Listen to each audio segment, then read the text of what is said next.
Natutuwa ako na sa ibang bansa na siya ngayon. Alam ko kasing yun ang makakabuti sa kanya. Akala ko kasi hindi na siya aalis sa tabi ko. Mama's boy kasi yun.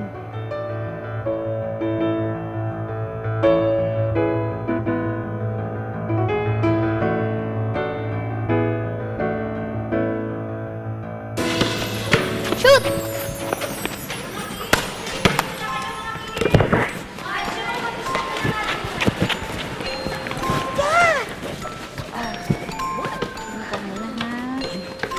Pawisin ka ba? Ano?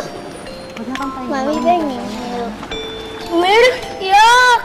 Yun nga ang maganda kay Buboy, kaya ang lakas-lakas niya, dahil until now, nagmi-milk pa rin siya. Nako, ewan ko nga ba dito kay Buboy? Big boy na. Abay, nagdedede pa din. Halika na, anak.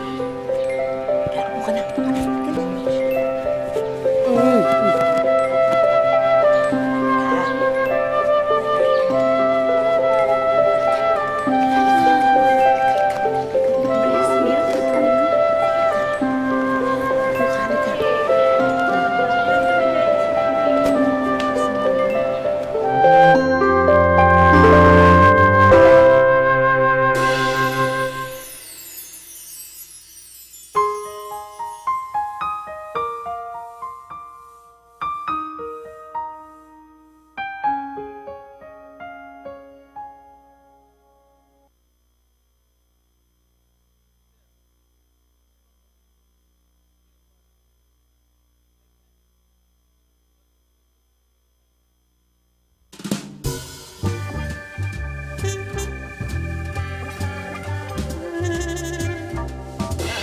Hello! Congrats! Ang gaganda, panggwapo niyo.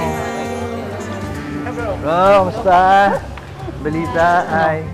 Maaga kasing pumanaw ang asawa ko. Ako na ang tumayong tatay at nanay sa anak namin. Kaya siguro, gano'n na lang kaklingi sa akin ang anak ko. Ika, picture daw tayo.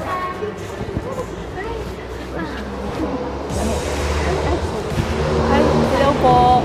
Mami mo ang kapartner mo sa JS Prom? Apa. Okay. Kunan ko po kayo ng picture. Okay na po. Thank you.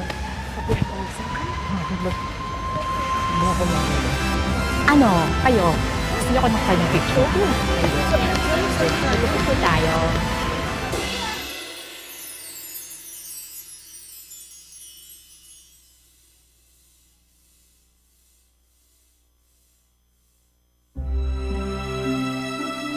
Naalala ko pa nung first day ni Buboy sa trabaho. Sobrang aligaga ako nung araw na yon.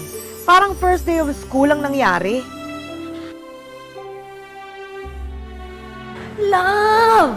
Akala ko dadaanan mo ako sa bahay. Ngayon nga lang ako na libre. Hindi mo pa ako sinamahang pamasyal.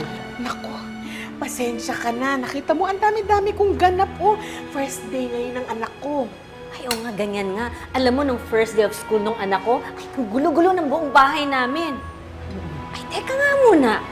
Meron ka pa bang anak na nag-aaral? Magkaibigan tayo, hindi ba? Iisa lang ang anak ko. Si Buboy lang. Oh. First day ng work niya ngayon. Ma? Ganun ba? Ready na ba yung polo ko? Sandali lang! Sandali! Ay! Ay! Ano? Bakit naman ganyan ang suot mo? Ba't di ba sabi siya magbihis ka doon sa taas? Nandito yung susuotin ko eh. Grabe ka! Kaya dito mapupulmon niya kanyang ginagawa mo eh. Oh, sige. Tsaka, pwede ba hindi ka na nahiya dyan sa tita Marin mo? Oh, dito ka nagbibihis. Sanay na After your age naman! Sus, grabe ka. Oh, ito. Oo, baka masamid. Kaya kahit na magkalayo kami, happy ako dahil alam kong magiging normal na ang buhay ng anak ko. Pati na ang buhay ko.